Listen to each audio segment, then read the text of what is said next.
Hello everybody, welcome to Sneha classes. आज इस class में हम लोग ग्रामर का एक बहुत ही इंपॉर्टेंट टॉपिक कवर करेंगे जो कि है वॉइस। वॉइस जो है आपका ग्रामर का एक अच्छा खासा जो पार्ट है और ये आपका क्लास 6 से क्लास 6, 7, 8 मतलब आपको 11, 12 तक देखने को मिलेगा। तो ये इस चीज को अच्छे से समझने के लिए मैं बार बार बोलती हूँ स्टूडेंट्स को कि कुछ ऐसी चीजें होती हैं जो आपको सीखना ही पड़ेगा। मतलब जैसे हो गया फॉर एग्जाम्पल टेंस। मतलब अगर जिस स्टूडेंट को टेंस का ज्ञान नहीं है, जो टेंस को आइडेंटिफाई नहीं कर पाता है, वो वॉइस नहीं कर पाएगा। और अगर कर भी पाएगा तो वही सुटेबल देख के जो आजकल के स्टूडेंट्स करते हैं वही कर पाएगा। लेकिन उसको रूल जो है, जो एक क्वेश्चंस एक्यूरेटली करना कि हाँ मेरे को वो पूरा मेरा करेक्ट है, वो कॉन्फिडेंस से करके आना, वो उसमें नहीं हो पाएगा। सो इट्स बेटर कि आप टेंस को जो है अच्छे से सीखें। और टेंस से पहले भी एक चैप्टर होता है जिसको हम लोग बोलते हैं वर्ब।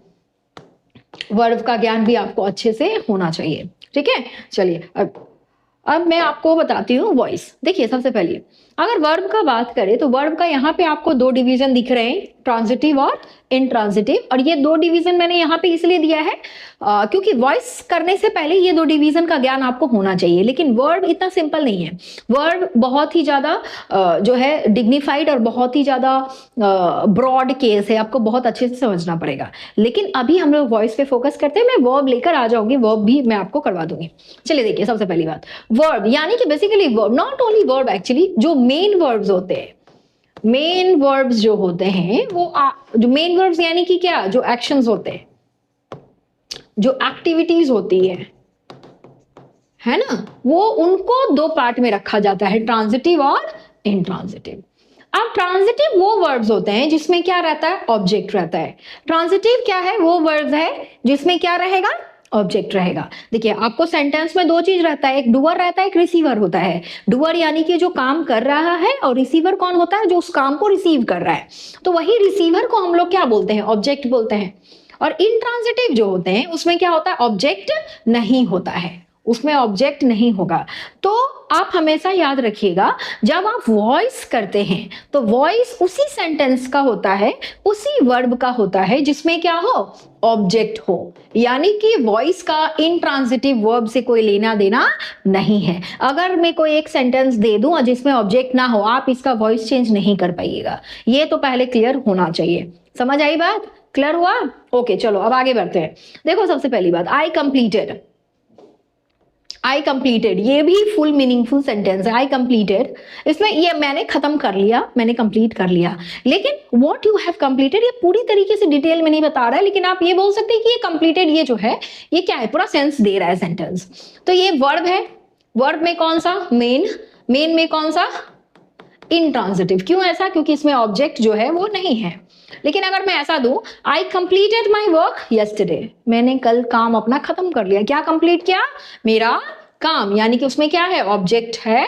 तो हम बोल सकते हैं कि ये यहाँ पे जो ये कंप्लीट है ये क्या है मेरा, ये है ट्रांजिटिव वर्ब। क्यों ट्रांजिटिव, क्योंकि कंप्लीट के साथ हमको ये भी पता चल रहा है कि उसने क्या कंप्लीट किया है, काम कंप्लीट किया है। फॉर एग्जाम्पल देखिए यहाँ पे जैसे I dance, okay I dance, तो आप ये देखते थे कंप्लीट, कंप्लीटेड है। लेकिन I dance on the floor, completed but the action doesn't pass. हाँ ये देखिए ये कंप्लीटेड है, ये कंप्लीटेड है। लेकिन प्लीज कोई ये मत बोलना, जैसे मान लीजिए आई डांस ऑन द फ्लोर, तो कोई कोई तो मुझे ये भी बोल देगा कि मैम ये फ्लोर जो है वो क्या है, ऑब्जेक्ट है। लेकिन आपको पता होना चाहिए ये फ्लोर ऑब्जेक्ट नहीं है। ठीक है, ये फ्लोर ऑब्जेक्ट नहीं है। क्यों ऐसा, ऑब्जेक्ट वही होता है जो जिस आप वर्ब से व्हाट से क्वेश्चन करोगे। ये बहुत ब्रॉड केस है, अभी यहाँ पे जाएंगे तो बहुत लेंदी हो जाएगा वीडियो। हम वॉइस पे फोकस करते हैं। आप देखो सबसे पहली बात आपको याद होना चाहिए, ऑब्जेक्ट में सेंटेंस, अपने सेंटेंस में आप ऑब्जेक्ट को कैसे फाइंड आउट करेंगे, अपने वर्ब को क्वेश्चन कीजिए व्हाट से। क्या चीज से, व्हाट से। अगर आंसर आ रहा है तो जो आंसर आ रहा है वही ऑब्जेक्ट होता है। क्लियर हुआ? ठीक है चलो, क्योंकि आपको पैसिव वॉइस करने के लिए क्या पता होना चाहिए, ऑब्जेक्ट का पता होना ही चाहिए, क्योंकि आपको ऑब्जेक्ट ही रोल प्ले करता है। आप ऑब्जेक्ट के हेल्प से ही पैसिव वॉइस करेंगे। क्लियर है? चलो अभी आगे बढ़ते हैं।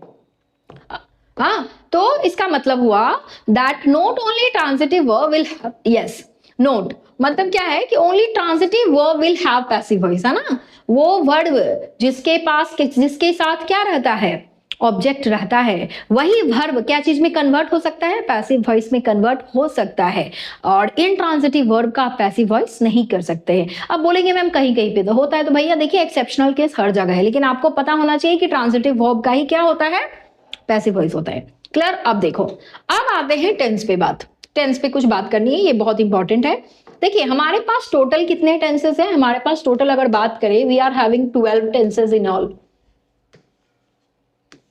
हमारे पास 12 टेंस है।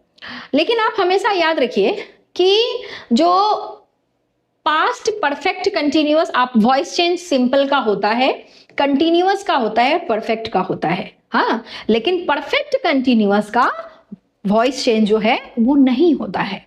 क्या बोला मैंने, क्लियर हुआ? परफेक्ट कंटिन्यूअस का वॉइस चेंज नहीं होता है। कौन कौन सा? Past perfect continuous, present perfect continuous और फ्यूचर परफेक्ट कंटिन्यूअस, मतलब इनका वॉइस नहीं होगा। क्लियर? एक और टेंस है, पता है कौन सा? Future perfect. कौन सा? Future perfect. और फ्यूचर परफेक्ट का भी वॉइस चेंज नहीं होता है। और अगर आपको सेंटेंस में मिल जाएगा तो आप वो कर देंगे जो मैं रूल बताऊंगी, बट आपको ये रिमाइंड रखना है। यानी कि हमारे पास कितना है? 12 टेंस है, जिसमें से 4 का तो नहीं होगा। 12 टेंस था जिसमें 4 का नहीं होगा, यानी कि कितना का होगा? 8 टेंसेस का आपको क्या सीखना है? वॉइस चेंज सीखना है। तो आप बोलेंगे, अब देखिए जो बच्चे किए होंगे स्कूल में उनको पता है कि 8 टेंसेस का वर्ब 8 तरीके से बनाया जाता है। तो क्या 8 अलग अलग वीडियोस आएंगे? बिल्कुल भी नहीं भैया। इसी वाले वीडियो में हम एक आपको तरीका बताएंगे और एक ही बार में आप 8 का जो है वॉइस चेंज करना सीख जाएंगे। ठीक है? ओके, चलो अब आगे बढ़े। अब देखो, हाँ, अभी देखो, note, there is one more tense which can not be converted into passive, that is future. अच्छा, वो मैं फ्यूचर परफेक्ट बोलती, कौन सा? Future continuous. कौन सा? Future continuous. ओके, चलो अब देखो, सबसे पहली बात, अब हमारे पास यहां पे जगह है, हमारे पास टेंसेस कितने बच गए वॉइस करने के लिए? 8 टेंस बच गया। गौर से सुनना, कितना? 8 टेंस बच गया है। हमको इसका क्या करना है? पैसिव वॉइस सीखना है। तो पैसिव वॉइस सीखने से पहले आपको हम बताएंगे कि पैसिव वॉइस का स्ट्रक्चर क्या है। हाँ, अच्छा देखो, आगे बढ़े। पहले एक जो नॉर्मल सेंटेंस होता है, एक नॉर्मल सेंटेंस का स्ट्रक्चर क्या होता है? आप सबसे पहले क्या लिखते हैं? सब्जेक्ट लिखते हैं और क्या लिखते हैं? वर्ब लिखते हैं, राइट? यही स्ट्रक्चर होता है एक नॉर्मल सेंटेंस का, पहले सब्जेक्ट और वर्ब, नॉर्मल सेंटेंस का। और उसमें ऑब्जेक्ट रह भी सकता है, नहीं भी रह सकता, लेकिन याद रहे जिस सेंटेंस का आपको पैसिव वॉइस करना है उसमें ऑब्जेक्ट रहना ही चाहिए, और ये ऑब्जेक्ट यहां पे मैंने बता दिया, रख दिया। तो ये जो स्ट्रक्चर है, यही स्ट्रक्चर होते हैं वो सेंटेंस जो एक्टिव में है। जो सेंटेंस एक्टिव वॉइस में रहेगा उसका जो स्ट्रक्चर है वो यही रहेगा, जिसमें सब्जेक्ट, वर्ब और ऑब्जेक्ट रहेगा। क्लियर है? यही क्या रहेगा आपका एक्टिव वॉइस का जो है वो स्ट्रक्चर है। अब देखो, अब आपको सीखना क्या है? आपको सीखना है पैसिव वॉइस, है ना? पैसिव का क्या स्ट्रक्चर है? सुनो, सबसे पहली बात, पैसिव वॉइस का स्ट्रक्चर मैं यहां पे लिख रही हूं, सब अच्छे से दिखेगा। पैसिव स्ट्रक्चर मैं लिख दूं यहां पे, स्ट्रक्चर ऑफ पैसिव वॉइस, है ना? अब देखो, सबसे पहले तो आपको पता होना चाहिए कि सब्जेक्ट और ऑब्जेक्ट का इंटरचेंज हो जाता है। गौर से देखो, तो यहां पे जो ऑब्जेक्ट दिख रहा है वो सब्जेक्ट बन जाता है। तो हम लोग यहां पे लिखेंगे ऑब्जेक्ट इन सब्जेक्टिव मैनर, मतलब आप जो ऑब्जेक्ट वो अपने एक्टिव वॉइस से ला रहे हैं उसको आप यहां पे बिठाएंगे, लेकिन किस रूप में बिठाएंगे? सब्जेक्ट के रूप में बिठाएंगे। क्लियर है? किस रूप में बिठाना है? सब्जेक्ट के रूप में। अब होता है helping verb as it is. अगर आपके सेंटेंस में यानी कि एक्टिव वॉइस में हेल्पिंग वर्ब है तो उसको जस्ट क्या कर दो? कॉपी कर दो। हम क्या बोल रहे हैं, मेरी बातों पे ध्यान देना। सबसे पहली बात देखो, एक्टिव वॉइस का स्ट्रक्चर क्या है। एक्टिव वॉइस का स्ट्रक्चर जो नॉर्मल सेंटेंस का होता है, subject verb object, subject verb object. लेकिन याद रखना, नॉर्मल सेंटेंसेस में ऑब्जेक्ट का रहना मैंडेटरी नहीं होता है, लेकिन वो सेंटेंस जिसको आपको पैसिव करना है उसमें ऑब्जेक्ट रहना चाहिए। क्लियर ये बात। अब पैसिव का स्ट्रक्चर क्या है, देखो ये पैसिव का स्ट्रक्चर मैं बता रही हूं। ये है, आप सबसे पहले क्या करते हैं, ऑब्जेक्ट है, ऑब्जेक्ट को आप सबसे पहले लिख देते हैं, तो ऑब्जेक्ट इन सब्जेक्टिव मैनर। आप जैसे ही ऑब्जेक्ट को पहले लिखते हैं तो वो सब्जेक्ट बन जाएगा। क्लियर। उसके बाद helping verb as it is. अगर तुम्हारा एक्टिव वॉइस जो सेंटेंस तुम्हारे पास है और उसको क्या करना है, तुमको पैसिव वॉइस करना है और उसमें हेल्पिंग वर्ब है, तो तुम जस्ट उसको क्या कर दोगे, कॉपी कर दोगे, helping verb as it is. Clear है। अब सबसे इंपॉर्टेंट चीज यहां पे आने वाली है, इसको गौर फरमाना। Form of be according to main verb. किसके हिसाब से, ये एम भी मैंने लिख दिया, समझ जाना क्या है ये, main verb. Form of be according to main verb, उसके बाद वर्ब का थर्ड फॉर्म, फिर बाय, फिर उसके बाद सब्जेक्ट को ऑब्जेक्ट बना देंगे, objective form, subject in objective form. बोलो यहां तक क्लियर है। हाँ, सबका क्लियर हो जाना चाहिए, सब्जेक्ट इन ऑब्जेक्टिव फॉर्म। कोई डाउट यहाँ पे। अच्छा रुको रुको, फॉर्म को मैं थोड़ा इधर घसका के लिखूं तो तुम लोग कंफ्यूज हो जाएगा।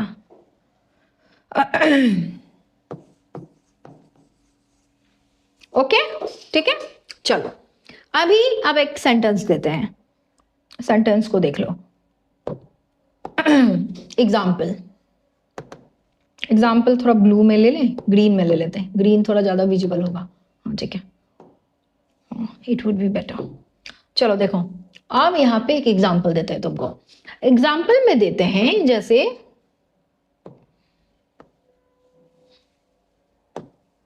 जैसे आई एम प्लेइंग लूडो। बस एक सिंपल सा सेंटेंस है, बहुत सारे स्टूडेंट्स को ये आता होगा। आई एम प्लेइंग लूडो का पैसिव वॉइस वो लोग किए होंगे, लेकिन आज हम तरीका बता रहे हैं। आपको आता है, लेकिन मैं तरीका बता रही हूँ कि कैसे किया जाता है, मतलब कैसे होता है चीज। आई एम प्लेइंग लूडो, ये मेरा क्या है, एक्टिव है। क्लियर है। अब इसको पैसिव करते हैं। देखो पैसिव कैसे होगा, एक एक करके हड़बड़ाना नहीं है, एक एक करके कवर करेंगे। चलो देखो, आई होप कि बोर्ड पूरा आपको विजिबल हो रहा होगा। चलो देखो, आई एम प्लेइंग लूडो। सबसे पहली बात, identify your object, subject and verb. I is your subject, am is your verb. Am playing full क्या है आपका, वर्ब है। एम हेल्पिंग एंड प्लेइंग क्या, मेन। लूडो क्या है, ऑब्जेक्ट। क्यों ऐसा, क्योंकि आपको पता चल रहा है आप खेल रहे हैं, कोई है जो आपका खेलने का एक्शन रिसीव कर रहा है, दैट इज लूडो, ये ऑब्जेक्ट है। तो मेरे स्ट्रक्चर में क्या है, सबसे पहले ऑब्जेक्ट को लाना है, ऑब्जेक्ट इन सब्जेक्टिव मैनर, ला दिया। क्लियर, पहला स्टेटमेंट हमारा डन हो गया, पहला जो हम लोगों ने किया वो डन हो गया, है ना। चलो क्लियर है। Object in subjective manner, we have written our object in subjective manner, you can see it. Okay, now helping verb as it is, मतलब हेल्पिंग वर्ब को क्या करना है, कॉपी करना है। चलो ठीक है, आई एम प्लेइंग लूडो, तो यहाँ पे हेल्पिंग वर्ब तो मुझे दिख रहा है, क्या है हेल्पिंग वर्ब, सॉरी यहाँ पे क्या है हेल्पिंग वर्ब, एम है ना। क्या है हेल्पिंग वर्ब, एम। एम है हेल्पिंग वर्ब, तो तुम क्या करें, एम को जो अच्छे से लिख दें हम, एम को, ठीक है। चलो हाँ, तो एम लिख देते हैं यहाँ पे, एम हेल्पिंग वर्ब। बोलो सही है क्या, ये सही है, लूडो एम, तो कोई बात नहीं, ये तो कुछ पता ही नहीं चल रहा। सबसे पहली बात सुनो, मैंने आपको बोला कि आपको क्या करना है, हेल्पिंग वर्ब को कॉपी करना है। तो भैया एक चीज आप याद रखिए, आपके एक्टिव में आपका ऑब्जेक्ट क्या था, आपका सब्जेक्ट क्या था, आई, और आई के साथ था एम। क्या, अब जब तुम पैसिव बना रहे हो तो तुम्हारा सब्जेक्ट क्या है, लूडो। अब एम का ही फॉर्म लिखना है, यानी कि आपको एक पहला सबसे इंपॉर्टेंट रूल तुम याद रखना, कि एक्टिव वॉइस जो आप जो वॉइस चेंज करते हैं उसमें टेंस कभी भी चेंज नहीं होता है। सेंटेंस जो टेंस में है उसी टेंस में रहेगा। एक्टिव में अगर वो प्रेजेंट में है तो पैसिव में भी वो प्रेजेंट में ही रहेगा, कोई बदलाव टेंस का नहीं होता है। तो यहाँ पे आई के साथ एम था, तो भैया यहाँ पे लूडो के साथ क्या एम आएगा? बिल्कुल भी नहीं। क्या लिखेंगे हम लोग यहाँ पे? लूडो के साथ क्या आता है? इज। बोलेंगे मैम आप बहुत सारे लोग तो ऐसे सोच रहे होंगे कि मैम आपने बोला कॉपी करने को तो हम लोग कॉपी कर दिए। नहीं, थोड़ा सा अपना यूज करना है, ठीक है। एम आई के साथ था, लेकिन लूडो के साथ आप क्या इस्तेमाल करेंगे? Obvious is. क्लियर? यहां तक कोई डाउट है तो कमेंट में करके बताओ, ठीक है। कोई भी डाउट है कि हाँ यहाँ पे नहीं समझ आया तो मैं फिर से लेकर आऊंगी, लेकिन इसको समझना बहुत अच्छे से है। क्लियर हुआ? अब देखो, I am playing ludo, ludo लिख दिया, ऑब्जेक्ट बोला था सब्जेक्ट करने, कर दिया। वर्ब को कॉपी करने बोला था तो एम मत उठा के लिख देना। लूडो आपका सब्जेक्ट है तो एम का ही दूसरा फॉर्म, आई के साथ एम तो लूडो के साथ ईच, सेम है। प्रेजेंट था, प्रेजेंट है, चलेगा? क्लियर? अब देखो, ये भी हम लोग स्ट्रक्चर कवर कर लिया। अब क्या बोला है? Form of be according to main verb. Yes, सबसे इंपॉर्टेंट चीज जो तुमको जानना है, फॉर्म ऑफ बी तुमको लिखना है। अब फॉर्म ऑफ बी आप कैसे लिखेंगे सुनो। अब देखो क्या है, कहां पे हम फॉर्म ऑफ तुमको बताएं। हाँ चलो, इसको थोड़ा रब कर दे रहे हैं, ये वाला पार्ट को रब करते हैं तो हमको स्पेस मिल जाएगा। चलो देखो, अब यहां पे मैं लिख रही हूं फॉर्म ऑफ बी। अब देखो फॉर्म ऑफ बी क्या क्या है। सबसे पहला बी खुद होता है, फिर इज, फिर आर, एम, वॉज, वॉर, बिन और बींग। हाँ, ये हमारे जो हैं ये क्या है? फॉर्म ऑफ बी है। क्लियर है? समझ आई बात? अब देखो, याद रखना, बी ई से यहां तक, बी इज आर एम, यहां से यहां तक जब आपका मेन वर्ब फर्स्ट फॉर्म में रहेगा एक्टिव में तो आप इसका इस्तेमाल करते हैं। वॉज वॉर का इस्तेमाल आप सेकेंड फॉर्म में करते हो, और बिन का इस्तेमाल आप थर्ड में करते हैं, और बींग का इस्तेमाल फोर्थ में करते हैं। यानी कि वो वर्ब जिसके साथ आईएनजी रहेगा आप क्या लगाएंगे? बींग लगाएंगे। क्लियर हुआ? दिख रहा है अच्छे से ये वाला? चलो अब हड़बड़ा नहीं है, सुनो। So object in subjective manner, helping verb as it is, form of be according to main verb। Form of be बिठाना है, लेकिन किसके हिसाब से? According to main verb. उसके बाद वर्ब थर्ड, बाय, और फिर ऑब्जेक्ट लिखना है। चलो ठीक है। अब मेरा सेंटेंस था आई एम प्लेइंग लूडो, तो मैंने पहला कर दिया, मैंने लूडो मेरा था तो मैंने लूडो को यहाँ पे लिख दिया, और मैंने helping verb as it is बोला था, हेल्पिंग वर्ब भी मैंने लिख दिया, मतलब लूडो के हिसाब से मैंने इज बिठा दिया। अब देखो फॉर्म ऑफ बी बिठाना है किसके हिसाब से? मेन वर्ब के हिसाब से। अपना मेन वर्ब देखो क्या है तुम्हारा? प्लेइंग, मतलब वर्ब के साथ क्या लगा हुआ है? आईएनजी है। देखो तो क्या उठाना है यहाँ से? बीइंग को उठाना है। क्या उठाना है? बीइंग को उठाना। उठा दो, यहाँ पे लिख दो बीइंग। क्लियर है? हाँ, यहां से क्या देख के, मतलब प्लेइंग। नेक्स्ट क्या है मेरा? Form of be. तो तुमको फॉर्म ऑफ बी तो याद होना है ना, ये तो बेसिक चीज आपको याद होना ही चाहिए। Be is are am, was were, been being, ये आपको याद रखना है। फॉर्म ऑफ बी बिठाना है अकॉर्डिंग टू मेन वर्ब। तो मैंने क्या किया यहाँ पे? लूडो इज कर दिया, बीइंग लिखा। कारण समझ लो, मेन वर्ब में क्वेश्चन में मेरा आईएनजी था तो मैंने बीइंग बिठा दिया। क्लियर? अब देखो वर्ब का थर्ड फॉर्म, यानी कि प्लेइंग का थर्ड फॉर्म क्या होता है भैया? प्लेड होता है। क्या होता है? प्लेड होता है। उसके बाद लिख देते हैं बाई। कौन है? आई है ना। आई का ऑब्जेक्टिव फॉर्म क्या होता है? मी। हो गया, done. Question is all done. Question we have completed one question of voice. This is what voice is all about. ये क्या है? यही वॉइस है। हाँ, ये कौन सा वॉइस था? ये देखिए, ये असर्टिव सेंटेंस का था। ये क्या है? ये असर्टिव सेंटेंस का वॉइस आप ऐसे करते हैं। सिर्फ असर्टिव का नहीं, इंटरोगेटिव, इंपैरेटिव, ऑप्टेटिव, जितने भी सेंटेंस के टाइप्स है, आप सबका वॉइस इसी फॉर्मूला पे होता है। लेकिन आपको बेसिक जो असर्टिव है उसका ज्ञान होना चाहिए अच्छे से। क्लियर? समझ में आया? हाँ, चलो अब चलते हैं अपने स्लाइड में, क्या है नेक्स्ट। अच्छा चलो, तो एक और सेंटेंस करके दिखा दे रहे हैं ताकि तुम लोग का प्रॉब्लम और अच्छे से क्लियर हो जाए। चलो ठीक है, अब आ जाओ उसमें। हाँ, तो पहला सेंटेंस हम दे रहे हैं, थोड़ा सा प्रैक्टिस करवा दे रहे हैं, देख लो। जैसे पहला क्वेश्चन, सी, नहीं ग्रीन नहीं लेंगे, एक ग्रीन ग्रीन मिक्स हो जा रहा है, ग्रीन नहीं लेना है, लेना है थोड़ा सा ऐसा, यस थोड़ा सा, ओके यस नाइस। चलो पहला, ही प्लेड लूडो। सबसे पहले टेंस का इस्तेमाल, टेंस का ज्ञान होना चाहिए, मैं बार बार बोल रही हूँ। ये क्या है? Simple past. दूसरा, ही प्लेज लूडो। ये कौन सा सेंटेंस है? सिंपल प्रेजेंट या प्रेजेंट इंडेफिनिट। अब ही हैड प्लेड लूडो, ये कौन सा है? हैड प्लेड है ना, तो ये हो जाएगा तुम्हारा पास्ट परफेक्ट।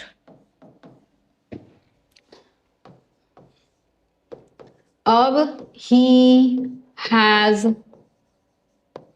Played ludo. देखो एक ही सेंटेंस को मैंने हर टेंस में लिख दिया है, ये है प्रेजेंट परफेक्ट।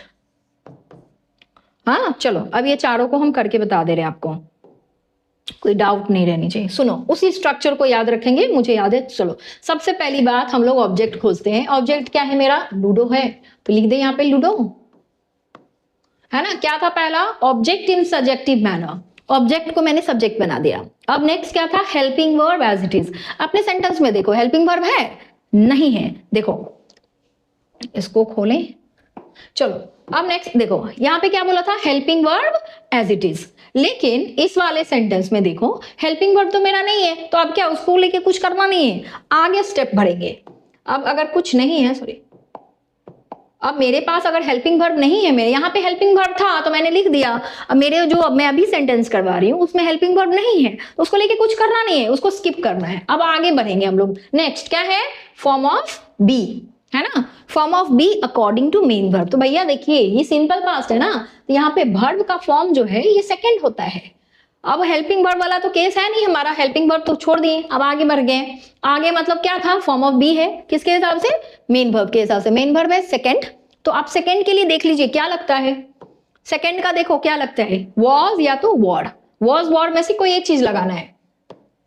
देखो या तो क्या लगेगा, या तो लगेगा वॉज या तो लगेगा वॉर्ड। अब तुमको वॉज वॉर्ड का यूज पता होना चाहिए, क्योंकि ये 1-2 में बच्चों को सिखाते हैं। ये सिंगुलर और ये प्लूरल, ठीक है। लूडो के साथ क्या लगाओगे? वॉज लगाओगे, हो गया। लूडो वॉज, ये तरीका है, ऐसे करते हैं हम लोग, लूडो वॉज। क्लियर है? अब वर्ब का थर्ड फॉर्म यानी प्लेड का थर्ड फॉर्म प्लेड ही होता है। उसके बाद लगाएंगे बाय। ही का ऑब्जेक्ट फॉर्म क्या होता है? हिम। क्लियर? चलो अब नेक्स्ट देखो, ही प्लेज लूडो। अब फिर से यहाँ पे सेम होगा, लूडो को सब्जेक्ट बनाओ, उसके बाद हेल्पिंग वर्ब तो नहीं है, आगे बढ़ो। फॉर्म ऑफ बी देखो, फॉर्म ऑफ बी प्लेज कौन से फॉर्म में है? फर्स्ट फॉर्म, मतलब ये सिंपल प्रेजेंट में है, यानी कि फर्स्ट में ही होगा। फर्स्ट के लिए बी, इज, आर, एम में से इन चारों में से कोई एक आएगा। तो देखो लूडो के साथ क्या लगाओगे? इज लगाओगे। लूडो के साथ क्या लगेगा? इज लगेगा। और प्लेज का थर्ड फॉर्म क्या होता है? प्लेड। बाय लगा दो, फिर ही का हिम आ जाएगा। क्लियर है? अब ही हैड प्लेड लूडो, फिर से यहाँ पे लगाएंगे लूडो। अब यहाँ पे देखो हेल्पिंग वर्ब है, लूडो के साथ हैड कॉपी करो, लूडो हैड, ठीक है ना। अब देखो लूडो हो गया, कॉपी कर दिए, हेल्प ऑब्जेक्ट को सब्जेक्ट बना दिए, हेल्पिंग वर्ब को कॉपी कर दिए। अब क्या करना है? फॉर्म ऑफ बी यहाँ पे लगाना है। हैड मेरा हेल्पिंग वर्ब था, कॉपी कर दिए। नेक्स्ट क्या है? Form of verb, form of be according to main verb. हाँ, form of be according to main verb. Main verb देख लो भैया क्या है? थर्ड है। अब बोलोगे मैम थर्ड, प्लेड अभी सेकंड बताइए, आप थर्ड है। भैया आप आगे देखिए, इसका क्या है? हैड है, और हैड के साथ हमेशा थर्ड ही आता है। परफेक्ट में हैड का साथ, परफेक्ट टेंस में थर्ड ही रहता है, इसको याद रखोगे तुम लोग। उतना डिटेल में करवाऊंगी तो तुम वॉइस सीखते रहेंगे। लूडो हैड, उसके बाद देखो थर्ड के लिए क्या है भैया? थर्ड के लिए है आपका बिन। क्या है? बिन, तो लगा दो बिन यहाँ पे। लूडो हैड बीन, उसके बाद third form played by him. Clear हो गया? अभी नेक्स्ट चलो, ये वाला इसको हटाओ यहां से।